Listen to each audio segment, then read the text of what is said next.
Elevate TV, advancing kingdom lifestyle.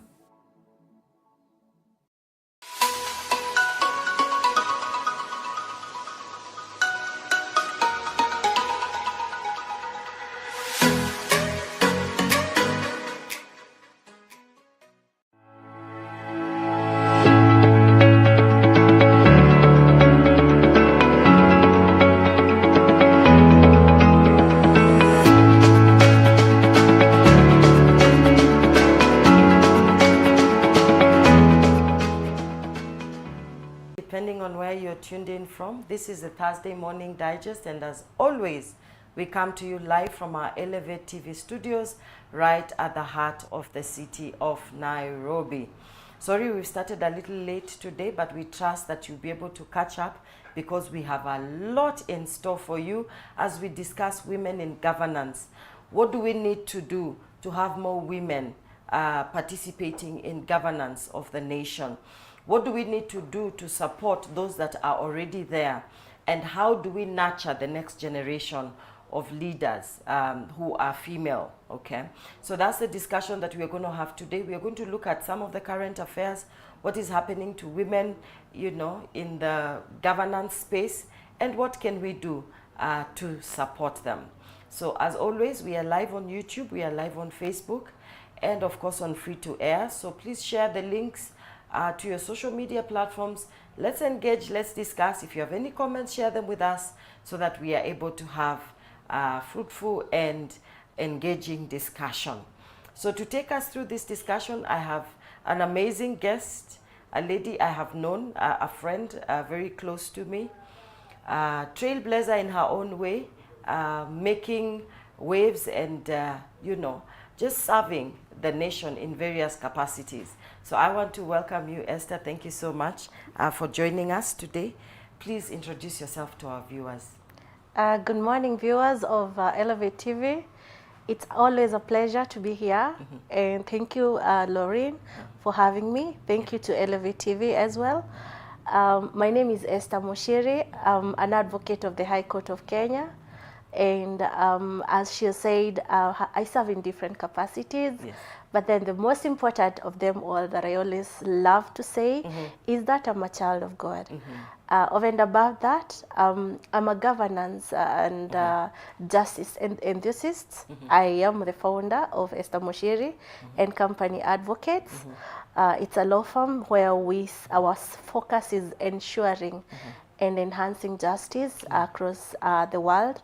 And over and above that, like I said, I love governance. I love to speak about governance. I want to see spaces in Kenya that are fully transformed, especially towards women inclusion in governance. Yes. And over and above that, I'm also a board member of Kirinyaga, so where women thrive, women lead, and women are just awesome leaders across the country. So it's an honor to be here. Thank you. Yeah. Well, thank you so much for taking time to just be with us today. I know you're very busy, and we appreciate that you made it this morning. So I want to start off actually by discussing, because you said you come from Kirinyaga. Yes. You serve on the Public Service Board of Kirinyaga County, where women thrive. Yes. What's the secret? Okay, for the record, is that my boss is Governor Anne Waiguru. Yes. She's a woman of valor, very great leadership traits. She has served our county for the last 10 years. And I can tell you it's been the most transformational period in Kirinyaga in terms of development, in terms of governance, and in terms of elevation of women and young people towards taking up spaces of leadership. Okay. Over and above that, of course, it's been an honor to be mentored and to learn on the challenges as well, because I've seen her encounter challenges. Yes. But then the most beautiful thing about her man of governance is how she's able to gracefully counter the challenges and traverse the monsters on her way, the challenges, and she just surmounts them all. Okay. With the most recent one that we were hoping that she would become the deputy president of Kenya. Unfortunately, it didn't happen. But then over and above that, I think she has done a great job at the Council of Governors, where she has been the chair and has done a lot with the G7, trying to elevate and increase it from G7 to G24 in terms of advocating and mentoring and supporting more women to take up leadership spaces in Kenya. Okay. Wow, amazing, lovely. And I hope one day we'll be able to host her on this show. But I just want to understand, they seem to be more accommodation for women in governance, and I would trickle it down to regions in this country, because we find that the mountain region for some reason seems to be giving us more women leaders. So the mountain seems to be appreciating and accepting more leaders. I would perhaps look at it from a place like Western Kenya, where we don't have even a single female governor. Yeah, I think the closest we come to a female governor is in Homa Bay County. Her Excellency Gladys Wanga. Yeah, in Kakamega County, for example, there is no female MP, only the women rep, you know. And there are other counties like that as well. I mean, Lamu on the other side, not Lamu, but is it Lamu? We have a female governor. In Kwale. Yes, in Kwale, yes, Kwale. Yes. So what do we need to do to get more women in these spaces? Because I think you people in the mountains seem to be doing a good job that the rest of the country needs to learn. Okay, maybe the first point, I will still answer your question, but I think the first thing we need to understand in women leadership and also in women governance is that governance takes different spheres of influence. First, we begin with women governance in cultural spaces, in economic spaces, and then now eventually in leadership spaces. So you realize that there are certain predominant challenges curtailing women, even in spaces in Central. But then you'll see, which will now answer your question, especially because if you look at what is the hindrance towards women leadership, you realize there is financial issue that is predominantly a problem to most cultural settings, to the extent that unless a woman is financially empowered or financially supported, then they will shy away from politics, because the community we have in Kenya right now of voters will require to have somebody who is financially well positioned for them to accept that person as a leader.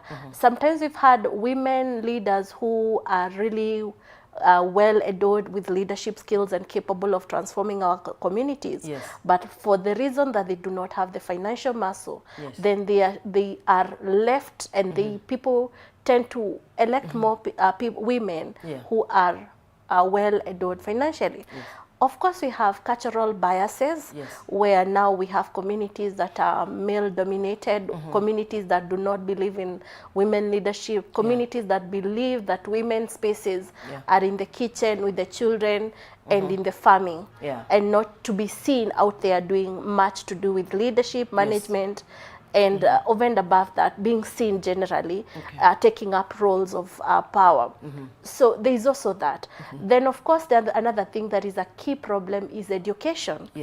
So that now you find that, yes, some communities have really embraced, and with a lot of empowerment, they've embraced and accepted that the girl child should be able to be supported, to go to school, to go to and probably transform their lives in different spaces. So I think those are majorly the three aspects that you find are predominantly now affecting the rise of women in governance spaces. Now, what is it different that is in Central that is different probably from other spaces? First of all is the acceptability of the community, that it is okay for a girl child to be as educated as a boy child. So that has really empowered the girl child to know who they are, what they're capable of and all that. Now, there is a difference between going to school and also coming back and being accepted by the community, that now this one can guide and transform our community. So probably we may have educated women from those other spaces, but their communities have not accepted them as people capable of leading the society. Why?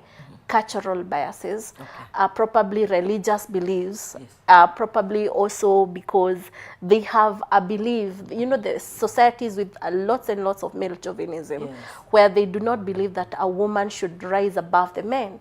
So, and I'm sure you've seen the communities such as Meru community, where now they have those beliefs also affecting the governance of a woman leader who is a woman governor like Kawira Mwangaza.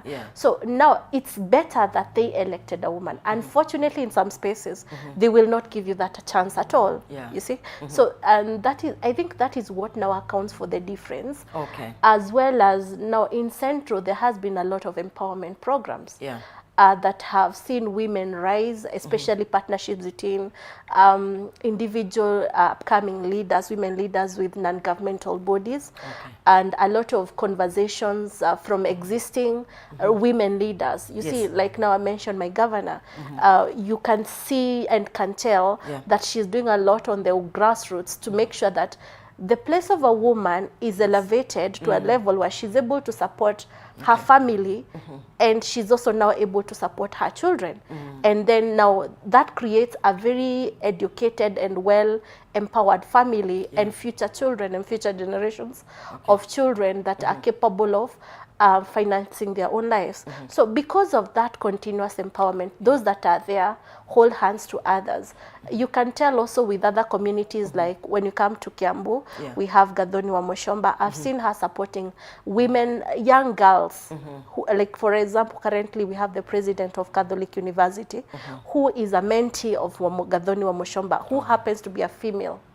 So you see now these women taking up positions of supporting fellow women elevates others. So in the case of Kakamega, what we need to see is, first of all, change of mindset, that women who are educated, who are leadership, they are adult with leadership skills, the same way they are able to nurture families, the same way they are able to resolve conflicts in their spaces. These women, the same way they are able to multitask in taking up family roles, the community needs to embrace now these women to take up governance roles, whether in spaces of administration, whether in spaces of management, and also in spaces of leadership.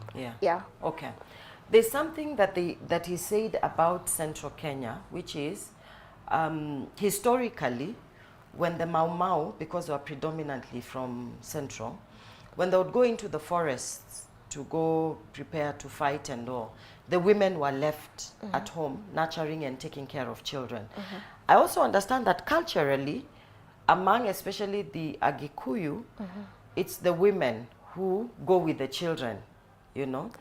Do you think that contributes to the acceptance of women leadership in the area? I believe so. I tend to believe so, mainly because, you see, there is a predisposed acceptance of the fact that a man is supposed to provide for his family. But in this case, in the Gikuyu community, during the Mau Mau period, the woman was essentially providing for the family, and now the man had to fight for the safety of the community and the country at large. That was the freedom of the country. So for some reason, yes, I agree with you. Yes, that our men from since then agreed that there was a space for a woman to lead. If you may recall the history of our community as well, you realize that the women were also facilitators of men Mau Mau movement, because they would be the ones now providing food, feeding food to them, to the forest. They would be the ones now acting as spies, you know, informing them where the Wazungus are, and now getting the information to the Mau Mau to safeguard them. So somehow that, for some reason, predisposed the Kikuyu woman to a place of courage, a place of leadership, a place of, I think the men also mentored women. They accepted, they did not just accept, but they mentored them to be courageous, to be confident, to be able to run families in their absence and all that. So for some reason, yes, it was a curtain raiser to accepting that women can also lead. Okay. Yeah. All right. So now I want us to take probably one of the things that you said earlier. First, let's start with cultural biases. How do we deal with cultural biases? I believe we can deal with cultural biases first through community empowerment. Yes.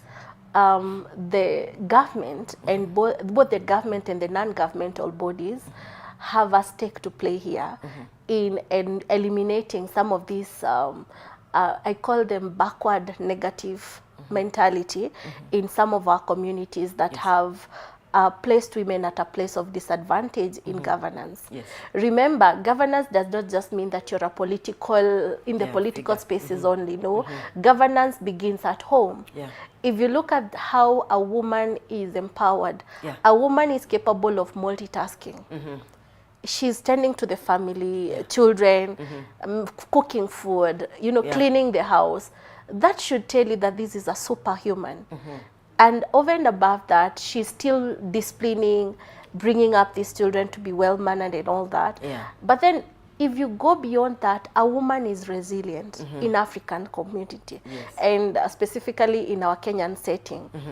So the woman is so resilient that they can withstand anything and be able to overcome it with minimum resources at her disposal. Then you realize that women are also very good peacekeepers and conflict resolvers. So a woman will be humble because of how the community has predisposed the place of woman. They are capable of maintaining peace and order.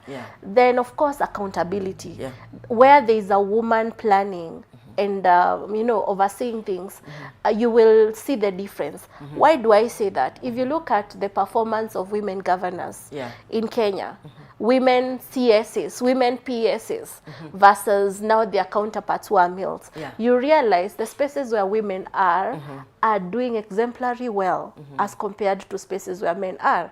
Why is that the case? A woman has emotional intelligence. That's why that is what makes her to be resilient. That is what makes her to be able to resolve conflicts easily.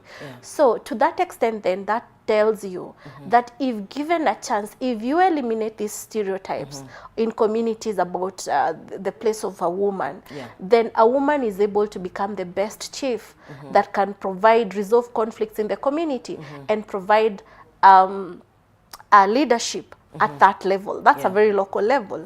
A woman is capable of being a manager. That's why we are seeing so many women taking up spaces of leadership to the extent that if you look at Kenya's devolution history, the initial first devolution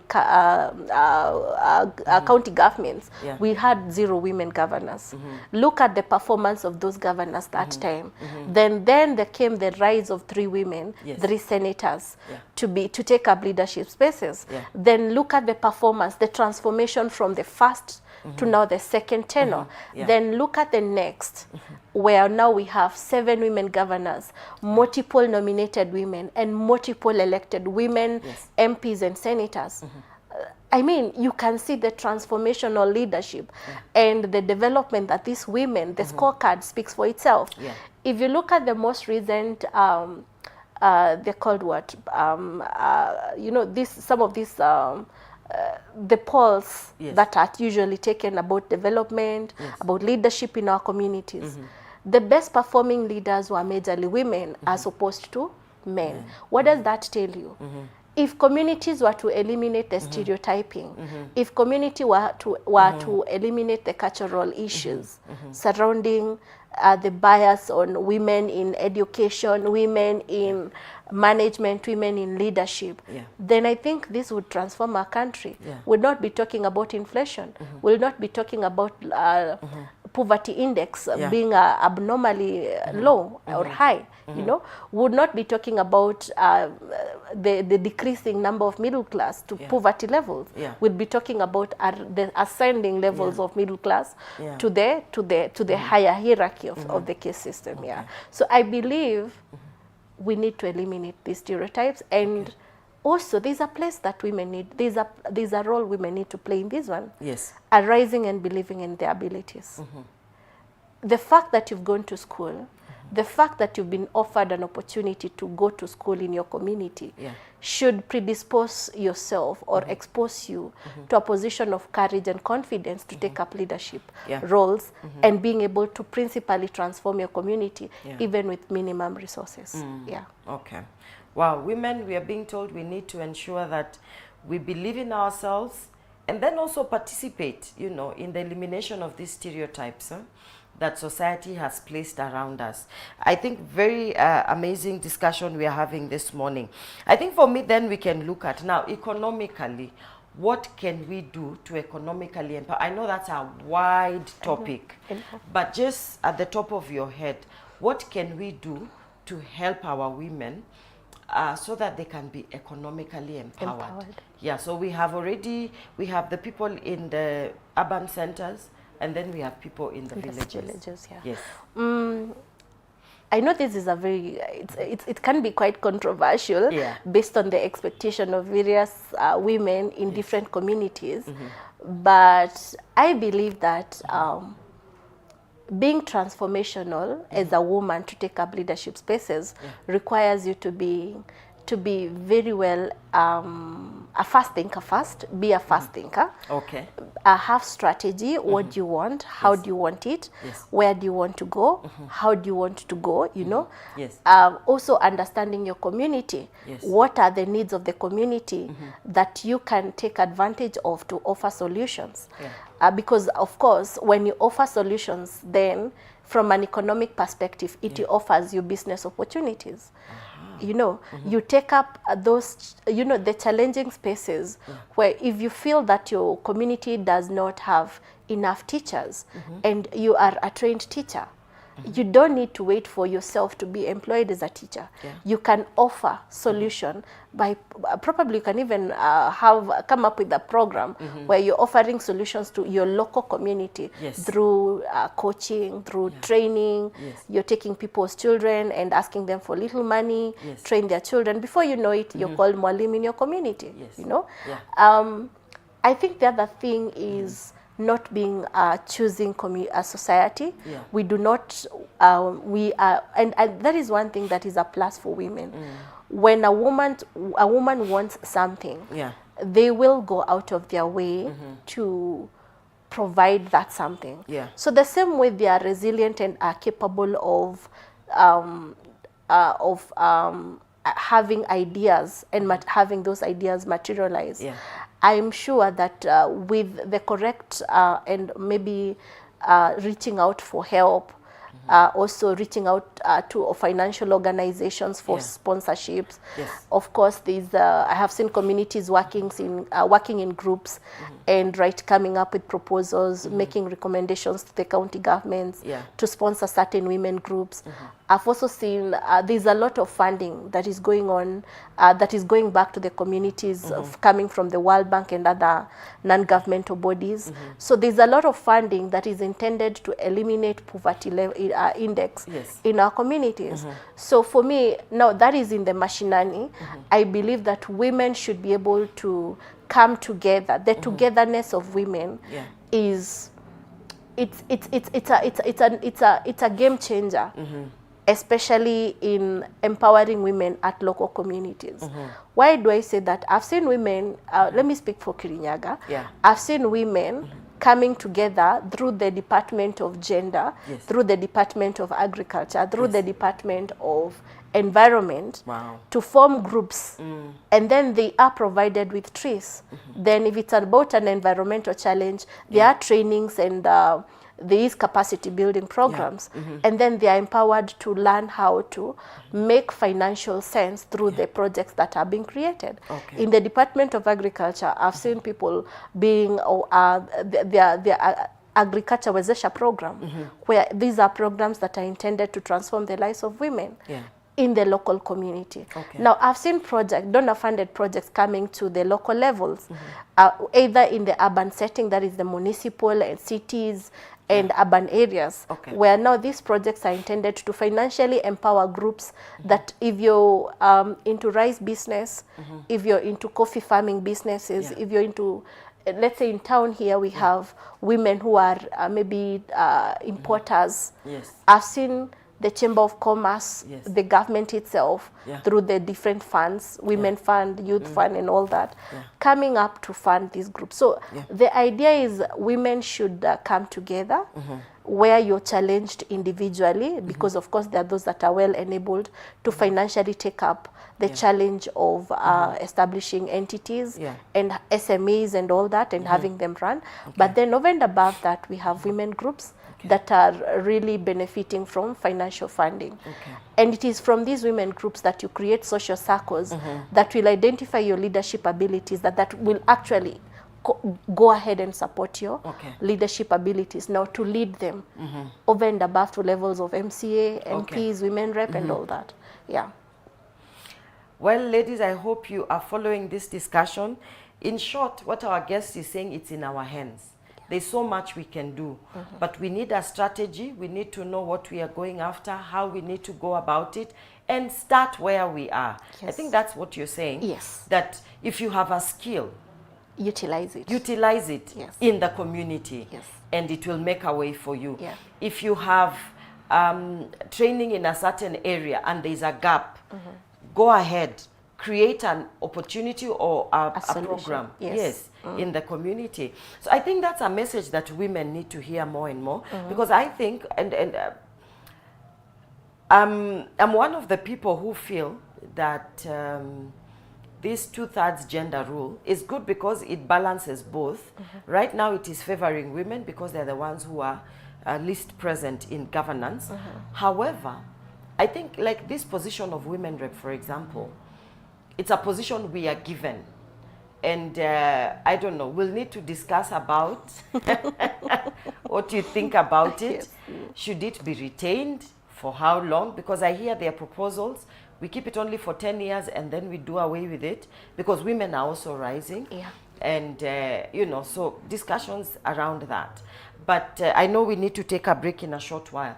But perhaps before we just take a break, still on the question of economic empowerment, that woman in the village, because you've talked about certain programs, especially in Kirinyaga, how can we ensure these are also either replicated or similar programs, depending on the area, are also taken up by other, maybe county governments or groups in those areas? Okay, maybe I need to say this. Having, you know, last year we hosted the G7. Okay. Oh, it was hosted. It was hosted in Kirinyaga before it went to Kwale.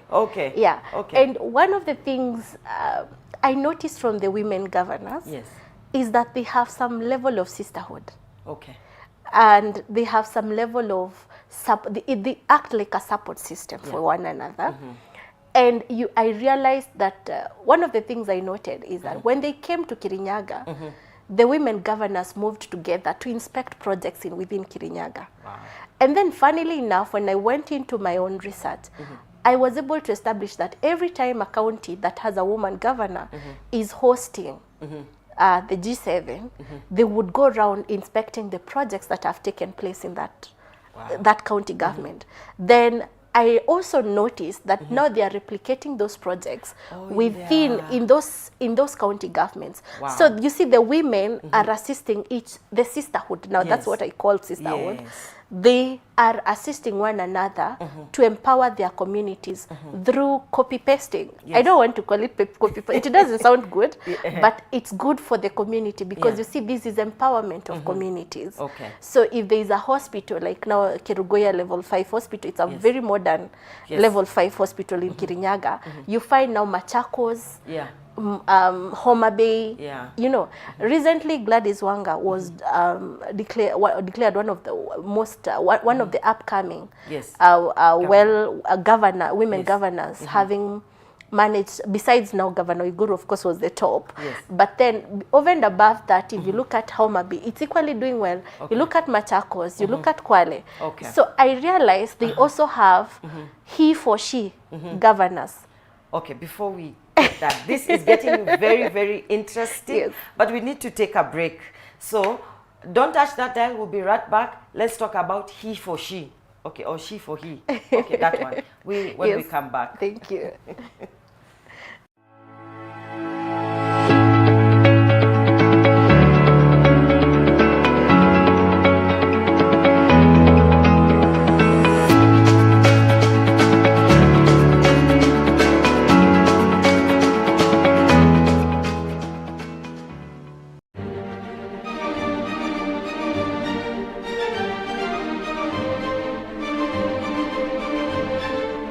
What's really happening after 40?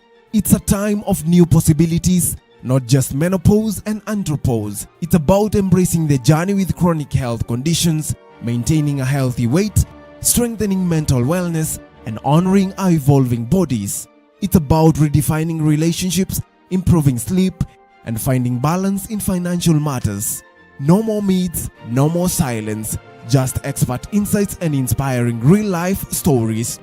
Get ready to thrive through life's exciting transitions with confidence. 40 Plus, your ultimate guide to embracing every stage of life. Stay tuned. Coming soon.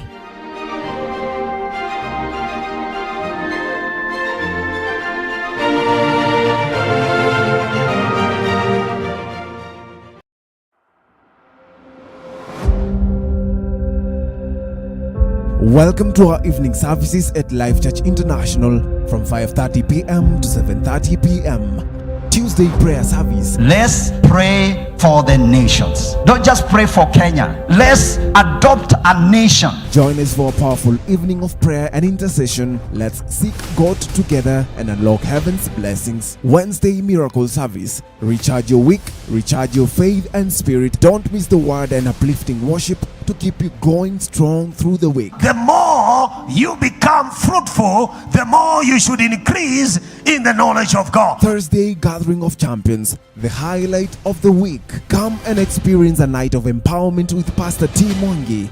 Life Church International, your place of transformation.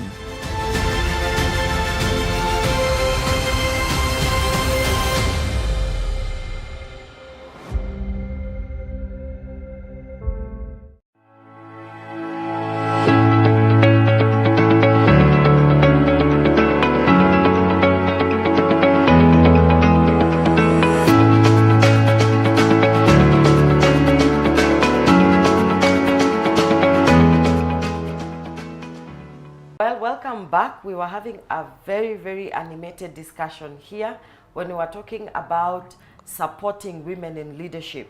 And our guest Esther was just telling us about a concept where men are supporting women, especially in governance. So maybe you can start off where we were talking about he for she. Yeah. Help us understand it. Okay, it's something interesting. Yes. But I think if such an ideology was to be replicated in Kenya and in Kenya's governance systems, yes, I think it would help us achieve the 2/3 gender rule, because you see the 2/3 gender rule is not just mainly for women. Yeah. It's just that Kenya as a country has not been able to rise to the levels of appreciating women governance, women in governance. Yes. Especially political governance. Now, what is this concept of he for she? It's something I have generated from my observation, and probably from my research. You know, having been in the county government, so of course that's my basic learning space for now. Yes. I remember when we had the G7, we had the governor of was it Marsabit? He was in attendance, and has been in attendance in most of those forums. Okay. But not just him, but also I observed even in other forums, there was attendance of other males, and you could clearly tell that they're really comfortable and supportive of their colleague women governors who have been elected in their different spaces. So I generated this concept and I was like, what if we had a he for she transformational agenda in Kenya to support women in governance? Okay. So that now a man who is equally of equal capacity and ability in leadership as such a governor would be comfortable to support a woman to chair Council of Governors, as was the case last year. Yes. That's our men leaders, both MPs, MCAs, senators and governors, and also the president, the presidency, because right now we have a presidency as of both males. How about them being comfortable to be comfortable about enabling the he for she agenda towards the achievement of the 2/3 gender role? I remember, I think it's last year as well, there was the launch of the strategic agenda by the Council of Governors. And the strategic agenda was intended towards improving the women numbers. The target is G24 as at 2027. So how about men? Of course, this is a threat to their existence in leadership, but then they do not see it as a threat, but then as a fair level playing ground to supporting women to compete fairly in leadership spaces, and being able to support this transformational agenda even at cultural level, at society and community levels, so that now the he for she agenda is not just achieved at leadership level, it's able to be achieved at management levels, where we have women who are aspiring to take up management roles. We have the same conversation transitioning to administrative levels. We have women who are not now shying away for, there's a lot of valued biases in our communities, whether in rural and urban settings, that are not now supportive of women agenda in governance. So I think this he for she agenda, if well supported, especially by the government, because this is where it starts, the implementation of the 2/3 gender rule, the government are making initiatives to support the women's spaces in terms of leadership. Now, let me come to the women rep position. I do not believe that it is, it's usually deemed like a gift to women. It shouldn't be viewed as such, because I believe that if women are able to participate in policy formulation, in law and legal regulatory formulation, as is the case with the women rep position, where laws are being made in the National Assembly, they are being made, and therefore women need to be part of that conversation in the Assembly, so that now they are able to collectively support pro-women legal provisions and legal amendments that are supposed to now support grassroots to urban areas agenda. I think this would be able to realize more and more women in governance. Of course, it's not also a gift, because it's a position that is competitively sourced. A woman must arise and be able to be able to take up the challenge of presenting herself for electoral process, to the electoral process, for her to arise to the position of women rep. So I believe then that this is not a gift per se. It is an equally competitive role that is supposed to prepare women to what they should expect in the electoral space, where they want to now take up women in a woman in political governance space. So over and above that, I think there is also the perspective that the women rep position is not enough. I'll go back to the Kakamega issue and the Western issue, where it's like they felt that the fact that we've elected a woman rep means we don't need any other woman to lead us. Let them go to their position. You know, there's also that perspective. Yeah. It's their position, Yeah. so let us deny them. These others, they are for men. Yeah. I think that is the he for she, that is where he for she agenda should be quite well traversed, not just by government itself, but also non-governmental bodies, towards having communities embrace women in leadership, not just for the women rep position, but also that women can be MPs, women can be senators, women can be MCAs. Okay. Yeah. But I think the question then that many Kenyans are asking, and thank you to those that are following online, we'll come to your comments and questions shortly. But the question that people are asking is Kenya better now? Are women in Kenya better now because of the woman rep position? Because constitutionally, we know what it was intended to achieve, to bring women on the table, to participate in those discussions, as you've rightly said. But can we say that truly Kenya is benefiting? Or rather, I can even rephrase it and say, are our women representatives being felt? I would say yes and no, depending on the different communities we are talking about. Okay. Why do I say yes? Because there are certain women leaders who are women reps that have transformed their communities in terms of using the GAF fund. Yes. In terms of empowering their communities, you know, providing solutions through women table banking, for example, providing solutions through funding education, you know, providing solutions through participating in community-based activities that are intended to uplift their communities, whether financially, education-wise, and also culturally. Okay. Yeah. Okay. Now, it's a no where there has been misappropriation of funds. Remember, I am a lawyer. And you are a lawyer too. One of the tenets of leadership is understanding the constitutional backing of what you're doing. And one of the constitutional requirements that we have is the compliance with the values and principles of good governance. Are you leading with integrity? Are you a transparent and accountable women rep? Are you a transformational leader that is patriotic are you patriotic to the party, or are you patriotic to your country and to the call that is enshrined in our constitution?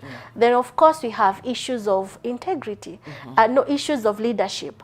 Chapter 6, you know, where we are respecting certain high level of integrity in the performance of your work. We are expecting a certain high level of respect, not just for the women rep now, but also to the nominated positions, so that now you are able to attract the communities to appreciate women leadership in your spaces. Now, we have seen so many issues coming up from these women rep positions.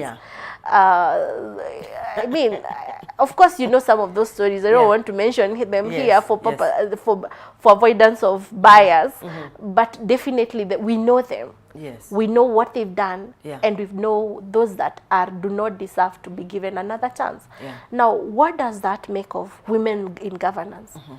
It predisposes women to rejection because of your failure to have work ethic, because of your failure of not being accountable to your people, because of your failure not to be a person who commands respect and honor and dignity of a woman. Then it demeans the value of women in leadership in our communities.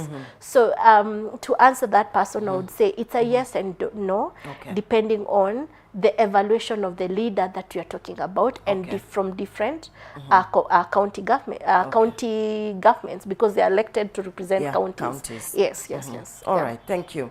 So to some of the questions and comments here, so I have one comment. Okay, Nicholas and Dirangundungu, thank you so much for watching. He says you're watching from CBD. Thank you so much for tuning in. And then there's a Charity here who is asking a question. How can women rise above the anger that has arisen over women empowerment?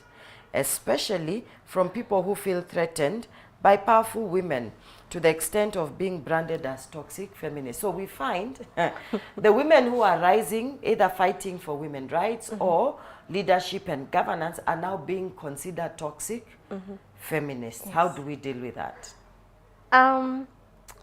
She's right. Charity is very right. I would speak from from personal experience and also from other women when they speak. Yes. What do you perceive of them? Yeah.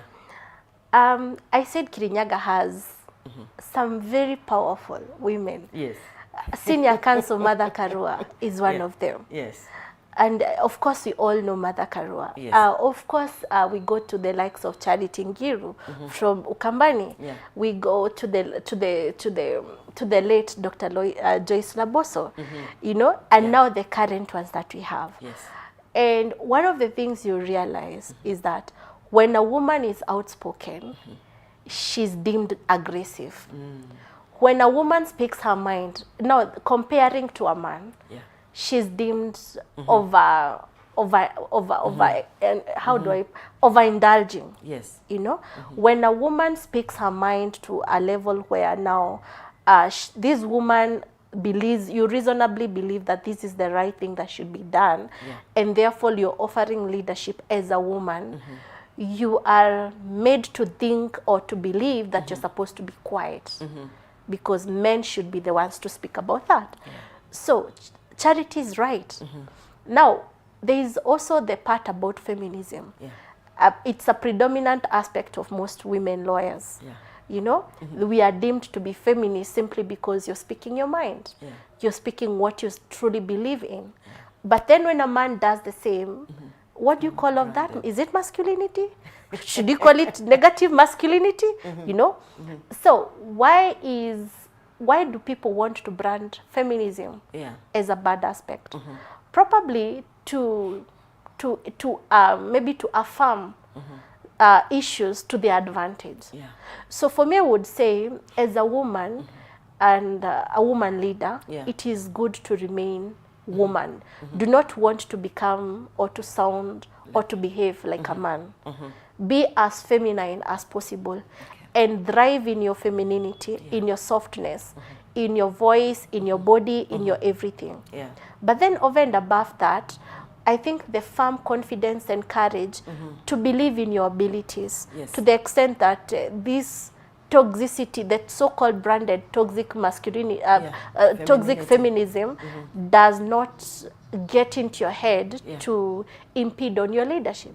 But then, of course, I could say that sometimes we've had incidences of women that are toxic, indeed toxic, where people will now be like, if it were so and so, we would not be trending in this direction in terms of leadership. Possibly because women sometimes do have failed other women by failing to be good listeners, you know, or have failed by being a bit emotional in both solution provision, you know, being a solution provider, emotional about when issues pop up, you know. But then I believe women are logical thinkers, same way as would a man. So there is a narrow path we can avoid in terms of developing emotional intelligence. There is also a great path we can follow in our leadership when we allow, we do not become micromanagers, because women can be very good micromanagers, but you see in leadership spaces and governance, that is not the way to go, because people will feel like you're impeding on their spaces. You want to tell them what to do, but then as leaders we need to allow people who are qualified, competent and properly hired to perform certain roles to perform their roles independently and allow them to just do their roles, and your work is to just get the reports. You see? So for some reason, yes, that's the part. Sometimes women have been branded to be toxic in leadership and also as managers and as administrators. But for a few negligible reasons, which if they can be worked on, I believe women can ascend to become better leaders. Okay. Over and above that, I think we also need to eliminate biases against women. Okay. So that when a woman is truly being definitive of her natural being, of being a female, being feminine, then I think men in our communities should begin to appreciate the femininity in a woman rather than looking at it from a point of danger, a point of be feeling intimidated, because a lot of men are currently feeling intimidated by thriving women in governance. So that's the part about biases that should be eliminated in our communities. Should we be able, for us to be able to have more women taking up spaces. And of course, a woman speaking up, a woman expressing herself in leadership spaces does not really demonstrate or evidence the part about toxicity or aggression. Okay. Wow. All right. Thank you so much for the questions and the comments that are coming in. Thank you so much, Irene Ogamba. She says, great discourse, my LLM classmates, good discourse. Thank you for tuning in and being part of this discussion. You're also in the governance space, so please feel free to share your comments. Now, we are at a very interesting point in this nation. I'm raising this because we are discussing women in governance. Yes. Where, for the first time, we have seen the Chief Justice is suing the Judicial Service Commission, an organization or a constitutional organization that she is chairing, possibly because she feels pushed to the corner with this agitation for her and, of course, the entire Supreme Court to step down and all that. I'm curious to know what you think about how this is going. Okay. Yeah. First of all, we must appreciate this country. For the first time in the history of Africa, we have two women being a Chief Justice and a Deputy Chief Justice. Do you know, somebody was telling me the legal profession now is largely, predominantly, in the hands of women. Yes. Because the Chief Justice is female. Yes. The president of LSK is female. The Attorney General is female. Yes. The registrar is a female. Yes. Yeah. And that is something to behold. That should tell you that I watched some clips from speakers such as Senior Counsel Mother Karua. Yes. I watched from Professor Kameri Mbote, and the struggle, Dr. Agnes Meroka, the likes of this Gatondo MP, Gadoni wa Moshomba, I mean, I looked at them, that was way back in 2020, when they organized the Women in Governance conversation. And now, and you can clearly tell it has been quite a transformational journey for a woman in Kenya. To the extent that now we can talk of the numbers, especially in the legal sector. I think every man and woman out there should behold and fight to have their daughters taking up law as an empowerment strategy towards having them taking up leadership spaces. Sorry for the bias, but I'm a law lecturer and a legal scholar, so you can understand where we're coming from. That these women are able to appreciate their spaces and take up the leadership roles. They have fought for that space in the first place, and now they're getting there. We are almost getting there, but when we are not yet there. Why do I say we are not yet there? Now, if you look at the governance structure of the judiciary, okay, first of all, I have to appreciate the president. At least during President William Ruto's government, that's when we've seen so many women taking up leadership roles. So we have to appreciate that first. I know most of us, there's a lot of things going on in terms of leadership and governance and the government of Kenya and all that, but we must appreciate the fact that he has helped and participated in elevating the place of women in leadership. Now, what about the Chief Justice? What about now the JSC versus, for some reason, I think this is very political. why do I say that? How comes there has never been such issues? There was never issues in the leadership of the judiciary when Justice Willie Mutunga was the president, was the Chief Justice. How comes the same was not replicated when Honorable Justice Maraga was the Chief Justice, you know? How comes this is happening when a woman is the Chief Justice? Does it mean that corruption, for example, became more prevalent during a woman Chief Justice tenure? Is that what they want to tell us? Or does it mean that there are more distinct issues? Of course, judiciary has always been plagued with lots and lots of issues emanating from the different quarters within the judicial sector. But then, is it about the woman aspect in the lead at the helm of the judiciary that preempts this sudden attack on the judiciary? Or is it really about the personality of the person called woman that now demeans the respect for the position of the Chief Justice? Or, you know, those are things that we need to ask ourselves. What is the political agenda? Is this a fight intended for a certain beneficial order, maybe to the government itself, you know? Or is this something to do with now really the questioning the rule of law, the independence of the judiciary, and enhancing justice as envisaged in the Constitution of Kenya? Those are questions as Kenyans we really need to answer. If we are to really demystify this predominant problem that is now facing a woman who is a Chief Justice and who ought to be allowed to lead, just as would or happened to Justice Maraga and Justice Willie Mutunga. Of course, there are certain weaknesses that will be seen from time to time in every leadership structure. I think for what we need to call for is soberness and concerted effort by all stakeholders towards addressing these existing issues, rather than coming up to fight a woman who has really struggled, and it's been a struggle in this country, to ascend to the position of a Chief Justice in this country.